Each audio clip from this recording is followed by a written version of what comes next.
Hello friends, मैं अंबिका कुमारी स्वागत करती हूँ आपके अपने चैनल पे। तो जीके जीएस का क्वेश्चन सीरीज़ में आपके लिए लेके आई हूँ। और यहाँ पे हम देखिए मॉडर्न हिस्ट्री को हमने काफ़ी अच्छे से किया है।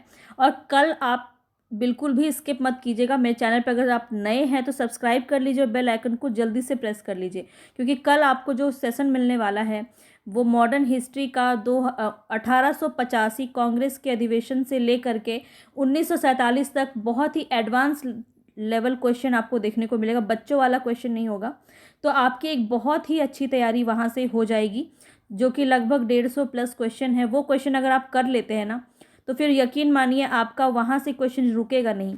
क्योंकि एक बहुत ही देखिए इस बार जो है थोड़ा सा जैसा भी संकेत देखने को मिला है कि क्वेश्चंस का थोड़ा लेवल अच्छा रहेगा, तो इसलिए मैं उसी को अकॉर्डिंग आपको क्वेश्चंस करवाऊंगी कल, जो मॉडर्न हिस्ट्री का है। तो वो एकदम स्किप मत कीजिएगा, भूलिएगा मत। ठीक है, तो कहीं मत जाइएगा, लौट कर जल्दी से आ जाइएगा। चलते हैं अभी हम अपने क्वेश्चंस की तरफ। तो ये क्वेश्चंस हम कल कर चुके हैं। ठीक है, लगभग हम जो है ये सभी क्वेश्चंस को कर चुके हैं। आप देख सकते हैं ये सभी क्वेश्चंस हमने कर लिया है। इसकी पीडीएफ अगर आप चाहते हैं तो आप टेलीग्राम से जुड़ सकते हैं। टेलीग्राम की लिंक आपको डिस्क्रिप्शन में मिल जाएगी नीचे। और ये सभी क्वेश्चंस हम कर चुके हैं। लगभग 100 क्वेश्चन हमारा हो चुका है और आज हम 100 क्वेश्चन करेंगे। तो ये आपका प्राचीन क्वेश्चन प्राचीन भारत से है। ठीक है, तो यहाँ तक हमने 100 क्वेश्चन कर लिया था और आज हम 101 क्वेश्चन से स्टार्ट करेंगे। तो बहुत ही ज़्यादा इम्पॉर्टेंट रहेगा आज का सेशन, तो आपको ये वाला भी देख लेना है। पर मैं आपको बोलूँगी मॉडर्न हिस्ट्री अगर आपने नहीं देखा है तो पहले उसको कंप्लीट कीजिएगा, उसके बाद आप इसको देखिएगा। और यहाँ से आपको बहुत ही सेलेक्टिव क्वेश्चन करवाए जा रहे हैं, जहाँ से क्वेश्चन आपका डेफिनेटली पूछा जाता है। तो चलेंगे हम अपने क्वेश्चन की तरफ। पसंद आ रहा है तो प्लीज़ गाइज आप लोग लाइक कर दीजिए।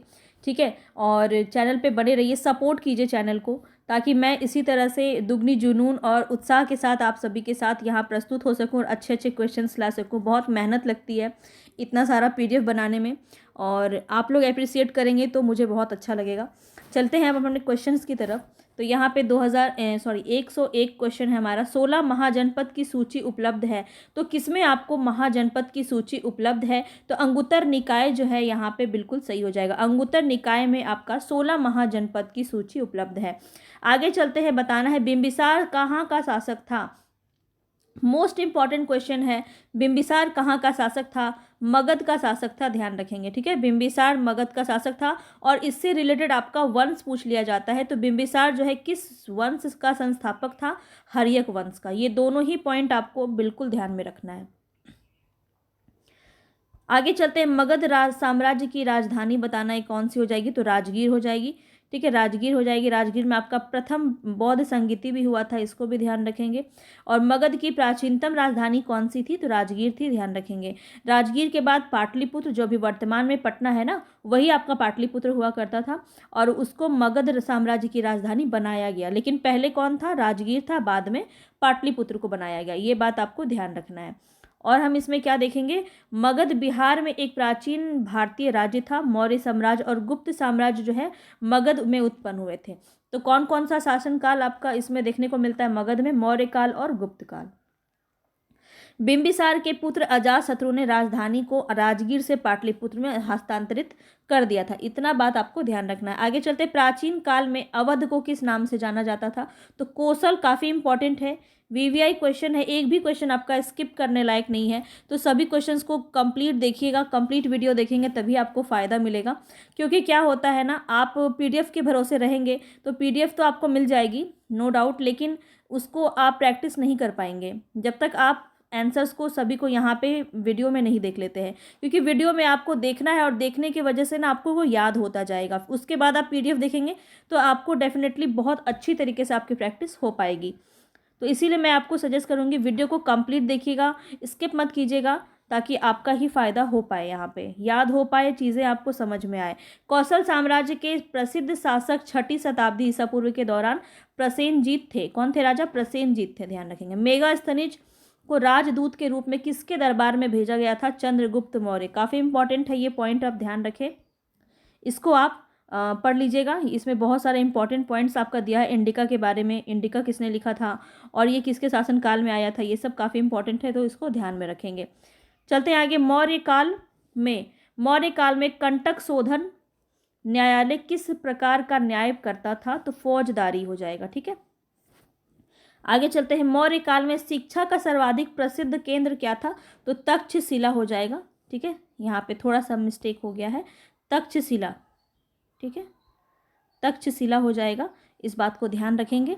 मौर्य काल का सर्वाधिक शिक्षा का प्रसिद्ध केंद्र। आगे चलते हैं, शिलालेख बताना है। किस शिलालेख में अशोक ने त्रिरत्न में अपना विश्वास प्रकट किया है? अशोक ने भाब्रू अभिलेख, ध्यान रखेंगे, भाब्रू अभिलेख में बौद्ध धर्म के त्रिरत्न में अपनी आस्था व्यक्त की है। अशोक के शिलालेखों में प्रयुक्त भाषा क्या थी? तो प्राकृत भाषा थी, ध्यान रखेंगे, अशोक के शिलालेख में प्राकृत भाषा थी। आगे चलते, अशोक के ब्राह्मी अभिलेखों को सर्वप्रथम किसने पढ़ा था? ये काफ़ी इंपॉर्टेंट पॉइंट्स है आपका। तो प्रिंसेप हो जाएंगे।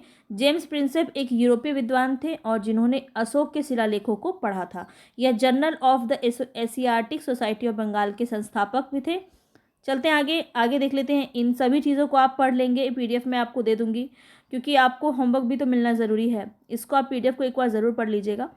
चलते हैं आगे। अशोक को उसके अभिलेखों में सामान्यतः किस नाम से जाना जाता है? तो प्रियदर्शी, आप ध्यान रखेंगे, प्रियदर्शी नाम से अशोक को उसके अभिलेखों में जाना जाता है। भारत में पहले साम्राज्य की स्थापना किस शासक के द्वारा की गई थी? तो यहाँ पे चंद्रगुप्त मौर्य बिल्कुल सही हो जाएगा। आगे चलते हैं नेक्स्ट क्वेश्चन पे। मुद्रा राक्षस काफ़ी इंपॉर्टेंट है। मुद्रा राक्षस के लेखक कौन है? विशाख दत्त, आप ध्यान रखेंगे, विशाख दत्त जो है मुद्रा राक्षस के लेखक हैं। संस्कृत भाषा में ये नाटक करते थे। राजा चंद्रगुप्त मौर्य के शासनकाल में इनका उदय माना जाता है। आगे चलते हैं, किस अभिलेख से साबित होता है कि चंद्रगुप्त का प्रभाव पश्चिमी भारत तक फैला हुआ था? तो ये अभिलेख याद रखेंगे, रुद्र दमन का जूनागढ़ अभिलेख, रुद्र दमन का जूनागढ़ अभिलेख इसमें सही हो जाएगा। आगे चलते, पाटलिपुत्र को किस शासक ने सर्वप्रथम अपनी राजधानी बनाई? तो पाटलिपुत्र को सर्वप्रथम राजधानी किसने बनाया था? चंद्रगुप्त मौर्य ने ही बनाया था, ध्यान रखेंगे। चलते हैं आगे, किस ग्रंथ में चंद्रगुप्त मौर्य का विशिष्ट रूप से वर्णन हुआ है? और वो विशाख दत्त में हुआ है, विशाख दत्त ने किया है। ठीक है, चलते हैं आगे। मुद्रा राक्षस, कौटिल्य और चाणक्य किस सम्राट का प्रधानमंत्री था? चंद्रगुप्त मौर्य। कौटिल्य और चाणक्य किस सम्राट का प्रधानमंत्री था? चंद्रगुप्त मौर्य का। चाणक्य ने अर्थशास्त्र लिखा था और चाणक्य को कौटिल्य के नाम से भी जानते हैं, ये बात भी आप जानते होंगे। आगे चलते हैं, अर्थशास्त्र का पुस्तक का लेखन किसने किया? तो कौटिल्य, कौटिल्य यहाँ पे बिल्कुल सही हो जाएगा। कौटिल्य के अर्थशास्त्र में राजनीतिक नीतियों पर प्रकाश डाला गया है। विष्णुगुप्त नाम से भी इनको हम जानते हैं, ये भी बात आप ध्यान रखेंगे। ठीक है, विष्णुगुप्त। चलते हैं आगे, मेगास्थनीज किसका दूत था? मेगास्थनीज किसका दूत था? सेल्यूकस का दूत था। वह स्रोत जिसमें पाटलिपुत्र के प्रशासन का वर्णन उपलब्ध है किसमें? इंडिका में। इंडिका किसने लिखा था? तो मेगास्थनीज ने लिखा था, ध्यान रखेंगे। चलते हैं आगे, किसके प्रयास से बौद्ध एक वैश्विक धर्म बना? तो अशोक। कलिंग युद्ध होता है, कलिंग युद्ध उड़ीसा के पास। ठीक है, कलिंग युद्ध में जो इतना ज़्यादा मार काट देख के बहुत ज़्यादा विह्वल हो जाते हैं अशोक, और उसके बाद जो है बौद्ध के अनुयायी ये बन जाते हैं और ये वैश्विक धर्म प्रचार प्रसार करने लगते हैं बौद्ध का। आगे चलते हैं, अशोक के शासनकाल में बौद्ध सभा किस नगर में आयोजित की गई थी? तो कल मैंने आपको डिटेल में बताया था कि कौन सा संगति कब हुआ था, किसके शासनकाल में हुआ था, कौन अध्यक्ष था। तो ये सब बातें आप ध्यान रखेंगे। पाटलिपुत्र में कौन हो जाएंगे? अशोक। ठीक है, पाटलिपुत्र में हुआ था, अशोक उस समय शासक थे। और अध्यक्ष कौन था ये मुझे आप कमेंट बॉक्स में बताइए। ये सभी चीज़ें कल मैं आपको करवा चुकी हूँ। अगर आपने देखा है तो बहुत अच्छा, नहीं देखा है तो जाके ज़रूर देख लीजिएगा, बहुत सारी चीज़ें आपकी क्लियर हो जाएंगी। अशोक ने किस राज्य पर आक्रमण किया था? कलिंग का किया था। ठीक है, अशोक ने कलिंग पर विजय प्राप्त करने के लिए युद्ध किया था। कलिंग उड़ीसा का तटीय प्राचीन नाम है। आगे चलते हैं, ये है आपका चंद्रगुप्त मौर्य के बारे में कुछ बातें। हम इसको आप पीडीएफ में ज़रूर पढ़ लीजिएगा, आपके लिए ही यह लगाई गई है। अंतिम मौर्य सम्राट कौन था? तो बृहदत्त, आपको ध्यान रखना है। बृहदत्त कौन था? तो सतवंधन का पुत्र था बृहदत्त। मौर्य साम्राज्य का अंतिम शासक माना जाता है। उसका शासक बौद्ध धर्म का ये अनुयायी भी था, ये भी ध्यान रखेंगे। आगे चलते हैं, मौर्य वंश के पश्चात किस वंश का राज्य स्थापित हुआ? तो शुंग वंश का हुआ था, ध्यान रखेंगे, शुंग वंश का हुआ था। शुंग वंश के संस्थापक कौन है? ये भी आप मुझे कमेंट बॉक्स में बताएंगे। ठीक है, तो एक इक्वली पार्टिसिपेशन कीजिए ताकि मुझे भी पता चलता रहे कि आपका तैयारी किस तरह सा है। तो शुंग वंश का बताना है आपको। चलते हैं आगे। गौतमी पुत्र सातकर्णी का संबंध किस राजवंश से था? सातवाहन से था। आगे चलते हैं। खारवेल का नाम जुड़ा हुआ है हाथी गुफा लेख के साथ। किसके साथ जुड़ा हुआ है? हाथी गुफा लेख के साथ। शक संवत वर्ष में प्रारंभ होता है, तो कब से प्रारंभ होता है? यहाँ पे 78 ईस्वी से आपका ये प्रारंभ माना जाता है। आगे चलते हैं। और ये श्रेय किसको देता है? कुषाण को दिया जाता है इसका श्रेय। आगे चलते हैं। कनिष्क बताना है बौद्ध गौतम बुद्ध को एक देवता का स्थान किस राजा के युग में प्राप्त हुआ? तो कनिष्क के समय में प्राप्त हुआ। बराबर की गुफाएं को अशोक ने किस संप्रदाय को दान में दे दिया?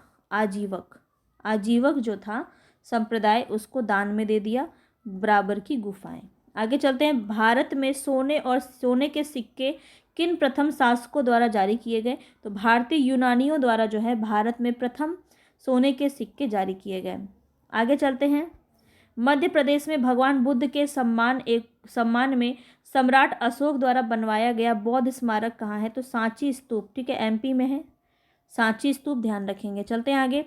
नेक्स्ट क्वेश्चन है कलिंग युद्ध के हिंसा को देखकर प्रतिशोध लेने की सोच रखने वाले सम्राट का हृदय परिवर्तन हुआ और वह स्थिर चित्त एवं शांति प्रिय सम्राट और डैश का अनुयायी बन गया। किसका अनुयायी बन गया? तो बौद्ध धर्म का अनुयायी बन गया। ये सभी बातें हमने कई बार देख ली हैं। चंद्रगुप्त मौर्य के गुरु कौन है? तो विष्णुगुप्त हैं, वही जिन्हें हम कौटिल्य कहते हैं, ठीक है, जिन्हें हम कौटिल्य कहते हैं। आगे चलते। सम्राट अशोक ने बौद्ध धर्म के आदर्शों के प्रचार के लिए धर्म प्रचारकों को दूर दराज के स्थान पर भेजा ताकि लोग भगवान बुद्ध की शिक्षाओं द्वारा अपने जीवन को प्रेरित कर सके। इन धर्म प्रचारकों में उनका पुत्र एवं पुत्री भी शामिल था। किनका? तो महेंद्र और संघमित्रा, ठीक है, महेंद्र और संघमित्रा जो है इनके पुत्र और पुत्री भी इसमें शामिल थे प्रचारकों में। आगे चलते हैं। अशोक के किस शिलालेख में कलिंग युद्ध में अशोक की विजय का उल्लेख है? तो 13वें अध्याय में, ठीक है, 13वें विजय का यहाँ उल्लेख देखने को मिला। आगे चलते हैं। सम्राट अशोक डैश का पुत्र था जो मौर्य वंश से संबंधित था? बिंदुसार का पुत्र था अशोक, ध्यान रखेंगे। मौर्य साम्राज्य की राजधानी कहाँ थी? पाटलिपुत्र। कौटिल्य का अर्थशास्त्र हमें प्रशासन के बारे में जानकारी देता है, तो मौर्य के प्रशासन के बारे में जानकारी देता है। आगे चलते हैं। नेक्स्ट है यहाँ चाणक्य का एक अन्य नाम क्या है? विष्णुगुप्त, यह मैं आपको बता चुकी हूँ। किस राजा की कहानी मुद्रा राक्षस नाटक का विषय है? तो चंद्रगुप्त मौर्य राजा की कहानी जो है मुद्रा राक्षस में आपको देखने को मिलता है। संगम काल में तमिल में महाभारत किसने लिखी? पेरुन देवनार, ठीक है, पेरुन देवनार यहाँ पे आपका बिल्कुल सही हो जाएगा। ये क्वेश्चन आपका 3 बार पूछ चुका है, ठीक है, ध्यान रखेंगे। किस प्रसिद्ध शासक ने अपनी माता के नाम पर विजयनगर के पास नागलपुरम की एक उपबस्ती की स्थापना की? तो कृष्णदेव राय यहाँ पे आपका विजयनगर के साम्राज्य के बारे में अगर हम बात करें, देखिए आपको बहुत सारी पुस्तक से संबंधित क्वेश्चन पूछे जाते हैं और मॉडर्न हिस्ट्री में आपका पुस्तक काफ़ी ज़्यादा इंपॉर्टेंट है। जो पत्रिकाएं हैं वहाँ से क्वेश्चन आपका 2 तो ज़रूर बन जाएगा, 2 से 3 बन जाएगा, ठीक है, तो उसको ज़रूर आप देख लीजिएगा। उसका पूरा मैंने लिस्ट आपको दिया है टेलीग्राम पे, तो टेलीग्राम से ज़रूर जुड़ जाइएगा, ठीक है। टेलीग्राम पे आपको बहुत सारी चीज़ें मिलती हैं और उसका आप अच्छे से प्रयोग कर सकते हैं। विजयनगर के बारे में अगर हम बात करें तो यहाँ पे तुंगभद्रा नदी पर यह फला फूला विजयनगर साम्राज्य, और संगम, सुलवा, तुलुव और अड़ीवारू इस साम्राज्य के शासक राजवंश थे, ठीक है। हम्पी की बात करें, हम्पी कर्नाटक में स्थित एक ऐतिहासिक स्थल है। यह विजयनगर साम्राज्य की प्राचीन राजधानी थी। यूनेस्को का विश्व धरोहर स्थल ये जो है ये यूनेस्को का विश्व धरोहर स्थल है और 1986 में इसको दर्जा दिया गया। ये सभी बातें आपको ध्यान रखनी है। आगे चल, पंचतंत्र किसके द्वारा लिखा गया है? तो विष्णु शर्मा के द्वारा लिखा गया है पंचतंत्र, ठीक है, पंचतंत्र ध्यान रखेंगे, काफ़ी इंपॉर्टेंट है। झांसी के पास देवगढ़ का मंदिर और इलाहाबाद के पास गढ़वा मंदिर में बनी मूर्तियाँ किस काल के महत्वपूर्ण अवशेष हैं? तो गुप्त काल के। किस गुप्त शासक ने सर्वप्रथम महाराजाधिराज की उपाधि धारण की? चंद्रगुप्त प्रथम ने। आगे चलते हैं। नेक्स्ट यहाँ प्राचीन भारत का नेपोलियन किसे कहते हैं? समुद्रगुप्त को कहते हैं। इलाहाबाद प्रशस्ति का लेखक कौन था? हरिसेन। समुद्रगुप्त का दरबारी कवि था हरिसेन, ध्यान रखेंगे, ठीक है। और ये जितनी भी आपको एडिशनल जानकारी यहाँ पे दी गई है वो सब आप पीडीएफ में पढ़ेंगे, इसको ध्यान से। आगे चलते हैं। समुद्रगुप्त के विजय का उल्लेख किसमें किया मिलता है? इलाहाबाद अभिलेख में मिलता है। किस वंश ने सबसे अधिक समय तक शासन किया, ये बताना है। तो किसने किया? गुप्त वंश ने किया। काफ़ी इंपॉर्टेंट ये क्वेश्चन है आपका। किस शासक वंश ने मंदिरों एवं ब्राह्मणों को सबसे अधिक ग्राम अनुदान में दिया? तो सबसे ज़्यादा गांव जो है किसने दिया? गुप्त वंश ने दिया। गुप्त स्वर्ण मुद्राएं उनके अभिलेखों के किस नाम से अंकित हैं? दिनार। दिनार नाम से गुप्त वंश का आपको स्वर्ण मुद्रा का नाम ध्यान में रखेंगे। गुप्त काल बताना है, कौन गुप्त काल में औषधि के क्षेत्र में अपने कार्य के लिए जाने जाते थे? तो शूद्रक। शूद्रक जाने जाते थे। गुप्त काल का मंदिर है कौन सा? देवगढ़ का दशावतार मंदिर। किसने पहली बार यह व्याख्या की थी कि पृथ्वी की अपनी धुरी पर घूमने के कारण प्रतिदिन सूर्योदय और सूर्यास्त होता है? तो आर्यभट्ट ने इसकी जो व्याख्या है वो की थी। आगे चलते, प्रसिद्ध चीनी यात्री फाहियान ने अपने शासनकाल में किसके शासनकाल में भारत की यात्रा की? काफ़ी पूछा जाता है ये क्वेश्चन आपका, तो यहाँ पे आपका चंद्रगुप्त द्वितीय जो है बिल्कुल सही हो जाएगा। आगे चलते, महरौली लौह स्तंभ अभिलेख का चंद्र संबंधित है। तो महरौली के बारे में बताना है। महरौली लौह स्तंभ का अभिलेख कहाँ किसके में? तो चंद्रगुप्त द्वितीय से संबंधित है। किस शासक ने विक्रमादित्य की उपाधि धारण की? तो चंद्रगुप्त द्वितीय ने, ध्यान रखेंगे। गुप्त सम्राट जिसने हुनों को पराजित किया था वो कौन थे? स्कंदगुप्त। देवी चंद्रगुप्तम नाटक जो है इसके रचनाकार कौन है? विशाख दत्त हैं, ध्यान रखेंगे। कुमार संभव महाकाव्य किस कवि ने लिखा है? कालिदास ने लिखा है। ये क्वेश्चन आपका काफ़ी पूछा जाता है, ध्यान रखेंगे। कुमार संभव जो है ये कालिदास की रचना है, महाकाव्य है। नालंदा विश्वविद्यालय के संस्थापक कौन है? तो कुमार गुप्त है। ये क्वेश्चन आपका वीवीआई क्वेश्चन है, ठीक है, ध्यान रखेंगे। कुमार गुप्त कौन है? नालंदा विश्वविद्यालय के संस्थापक हो जाएंगे। चीनी यात्री ह्वेन सांग ने किस विश्वविद्यालय में अध्ययन किया? तो नालंदा विश्वविद्यालय में अध्ययन किया, ध्यान रखेंगे। थानेश्वर राजधानी थी किसकी? वर्धनों की। आगे चलते हैं, यहाँ पे बताना है हर्षचरित नामक पुस्तक किसने लिखी? तो बाण भट्ट ने लिखी। हर्षचरित किसने लिखी? बाण भट्ट ने लिखी। वर्धन राजवंश की स्थापना किसने की? पुष्यदंत ने की। कलहण की पुस्तक का नाम क्या है? राजतरंगिणी। ये सभी क्वेश्चन आपके पूछे गए हैं बीपीएससी में और काफ़ी बार पूछे जाते हैं और उम्मीद है कि इस बार भी आपका ये एग्ज़ाम में देखने को मिलेगा, तो ध्यान रखेंगे। वर्धन राजवंश की स्थापना किसने की? पुष्यभूति, ठीक है। और कलहन यहाँ होगा, ठीक, कलहड़ लिखा गया है थोड़ा सा मिस्टेक से, कलहन होगा, ठीक है।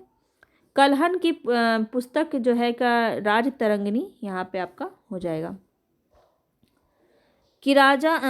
किरातार्जुनीय पुस्तक किसके ने लिखा है? भरवी ने लिखा है, ध्यान रखेंगे। किसने लिखा है? भरवी ने लिखा है। चीनी यात्री ह्वेनसांग किसके शासनकाल में भारत आया था? हर्षवर्धन के शासनकाल में आया था। और ह्वेनसांग नालंदा आया और छात्र और शिक्षक दोनों के रूप में ये रहा। मेघदूत किसकी कृति है? काफ़ी इंपॉर्टेंट है। मेघदूत कालिदास की कृति है। एक अच्छा वीणा वादक कौन था? तो समुद्रगुप्त जो है एक अच्छा वीणा वादक भी था, ध्यान रखेंगे। किस युग को प्राचीन काल का स्वर्ण युग कहते हैं? तो गुप्त साम्राज्य को है प्राचीन भारत का स्वर्ण युग कहा जाता है, काफ़ी इंपॉर्टेंट। नालंदा विश्वविद्यालय को विश्व के महान प्राचीन विश्वविद्यालयों में से एक तथा महत्वपूर्ण बौद्ध शैक्षणिक उत्कृष्ट केंद्र माना जाता है। इसकी स्थापना किस भारतीय शासक ने की? तो कुमार गुप्त ने की, हमने अभी देखा, कुमार गुप्त प्रथम। आगे चलते हैं, गुप्त साम्राज्य के वास्तविक संस्थापक कौन थे? तो श्रीगुप्त थे। विक्रमशिला विश्वविद्यालय किन के द्वारा स्थापित किया गया था? धर्मपाल के द्वारा स्थापित किया गया था, ध्यान रखेंगे। तंजीर स्थित राजराजेश्वर मंदिर का निर्माण किसने करवाया? तो राजराव प्रथम ने करवाया, ध्यान रखेंगे। नाम से ही यहाँ पे आपका क्लियर होता है। आगे चलते हैं, नेक्स्ट है खजुराहो के विश्व प्रसिद्ध मंदिरों का निर्माण करवाया था चंदोलों ने, ठीक है। वत्सराज किस वंश का प्रसिद्ध शासक है? वत्सराज तो गुर्जर प्रतिहार का प्रमुख शासक है। दक्षिण भारत के मंदिरों का आकर्षण द्वार क्या था? गोपुरम क्या था? मंदिरों का आकर्षण द्वार था। 12वीं सदी में बताना है, 12वीं सदी में राष्ट्रकूट वंश के 5 शिलालेख किस राज्य में मिले हैं? तो कर्नाटक में मिले हैं। ये सभी क्वेश्चन आपकी बीपीएससी से पूछे गए क्वेश्चन है। दक्षिण भारत के साहूकारों का क्या नाम था? चेट्टी। देख सकते हैं आप किस तरह का क्वेश्चन खोज खोज के बीपीएससी लेके आता है। परमार वंश को स्थापित किया उपेंद्र ने। मैं आपको फिर से याद दिला देती हूँ, कल का जो सेशन है, ठीक है, कल का जो सेशन है वो कोई भी मिस मत कीजिएगा, कोई भी मिस मत कीजिएगा, ठीक है। यहाँ पे जो भी मैं आपको करवाती हूँ सभी बहुत ज़्यादा इम्पॉर्टेंट होते हैं, कुछ भी फालतू नहीं होता है। तो जितनी भी चीज़ें करवा रही उसको भी अगर आप कर लेते हैं ना तो आपका एग्ज़ाम बहुत अच्छा जाएगा, ठीक है। तो आपके लिए ही इतनी मेहनत हो रही है। पसंद आ रहा है तो लाइक ज़रूर कीजिएगा, और नए नए हैं अगर चैनल पे तो सब्सक्राइब भी कर लीजिएगा। चलते हैं हम आगे। नेक्स्ट है यहाँ पे, निम्नलिखित शासकों में किसको मिलाया सुमात्रा या जावा की विजय का श्रेय जाता है? तो कौन हो जाएंगे? राजेंद्र चोल वन। सिंधु पर सफल आक्रमण करने वाला प्रथम अरब कौन था? अरबी। तो मोहम्मद बिन कासिम आपका बिल्कुल सही हो जाएगा। पृथ्वीराज रासो के लेखक कौन हो जाएंगे? हिंदी के छात्र या छात्रा काफ़ी अच्छे से बता पाएंगे। चंद्रवरदाई यहाँ पे बिल्कुल सही हो जाएगा। आगे चलते, एहोल में दुर्गा मंदिर का निर्माण हुआ है चालुक्य काल में, ठीक है। चोल शिलालेख से उल्लेखित गुरुकुल हेतु प्रदान की गई भूमि को साला भोग अनुरक्षण कहा जाता है, ठीक है। होयसल साम्राज्य की राजधानी थी। होयसल द्वार समुद्र की राजधानी थी, ये बात भी ध्यान रखेंगे। पुलकेशिन द्वितीय जो प्रथम है और द्वितीय है उनके शासनकाल से संबंधित था चालुक्य वंश। 7वीं और 8वीं सदी में बहुत शक्तिशाली हो गए और कांचीपुरम उनकी राजधानी बनी। कौन थे? पल्लव, ठीक है। पल्लव, सातवाहन, चालुक्य, ये सब भी क्वेश्चन में आपका काफ़ी पूछा जाता है। पांड्य वंश की राजधानी थी मदुरै। पांड्य वंश की राजधानी कहाँ थी? मदुरै, ध्यान रखेंगे। आगे चलते हैं। नेक्स्ट है यहाँ पे, किस चालुक्य राजा ने कन्नौज के राजा हर्ष को पराजित किया? तो पुलकेशिन द्वितीय यहाँ पे बिल्कुल सही हो जाएगा। चोल वंश राजा के अंतिम शासक कौन थे? राजेंद्र चोल तृतीय, ध्यान रखेंगे। आगे चलते हैं। कौन से चोल राजा ने मालद्वीप के द्वीपों पर दरियाई विजय पाई थी? राजा राज। प्रारंभिक चेर वंशीय राजाओं ने किस राज्यों पर शासन किया था? तो तमिलनाडु और केरल यहाँ पे आपका मुख्य रूप से इसका आंसर हो जाएगा। आगे चलते हैं। यहाँ बताना है, सबसे प्रसिद्ध पशुचारण और शिकारी जनजातीय मंगोल बसे हुए हैं किसमें? मध्य एशिया में। ये क्वेश्चन आपका काफ़ी पूछा जाता है। विध्यान शक्ति किस वंश के संस्थापक हैं? वाकाटक। वाकाटक हो जाएगा। पाल राजवंश का पहला राजा कौन है? पाल राजवंश का पहला राजा तो गोपाल हो जाएगा, ठीक है, गोपाल। सम्राट रामपाल अंतिम पराक्रमी पाल शासक थे, ये भी ध्यान रखेंगे।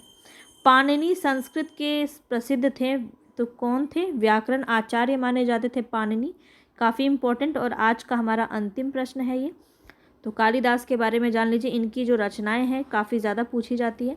तो कालिदास द्वारा लिखे गए अभिज्ञान शाकुंतलम में शकुंतला का पुत्र कौन था? भरत। इनकी रचना देख लीजिए, अभिज्ञान शाकुंतलम, कुमार संभवम, रघुवंश, ये सब इनके प्रमुख नाटक हैं। तो आदिकाल द्वारा चंद्रगुप्त द्वितीय के दरबारी कवि थे। आदिकाल चंद्रगुप्त द्वितीय के दरबारी कवि थे, ये भी फैक्ट्स आप अच्छे से याद रखिए, चंद्रगुप्त द्वितीय के। और इनके 3 नाटक देखिए कौन कौन से हैं। 3 नाटक हैं, मालविकाग्नि मित्रम, अभिज्ञान शाकुंतलम और विक्रमोर्वशीयम, और 2 इसके महाकाव्य हैं, रघुवंशम और कुमार संभवम। देखिए आपका ये नाटक महाकाव्य इस तरह से पूछा जा सकता है, तो इसीलिए इसको ध्यान रखिएगा। और ये लास्ट है हमारा, छोटी कविता के रूप में 2 खंड काव्य इन्होंने लिखा है, ऋतु संहार और मेघदूत। तो कैसा लगा आपको आज का क्वेश्चन? कितने क्वेश्चंस आपके सही हुए कमेंट बॉक्स में बताइएगा, ठीक है, कमेंट बॉक्स में बताइएगा। पसंद आया तो लाइक ज़रूर कर दीजिएगा, ठीक है, लाइक कर दीजिएगा। और नए हैं तो चैनल को सब्सक्राइब ज़रूर कर लीजिएगा। आपकी ही मतलब की चीज़ें यहाँ पे कराई जाती हैं, तो बिल्कुल भी कहीं मत जाइएगा, लौट के ज़रूर आइएगा। मिलेंगे, धन्यवाद।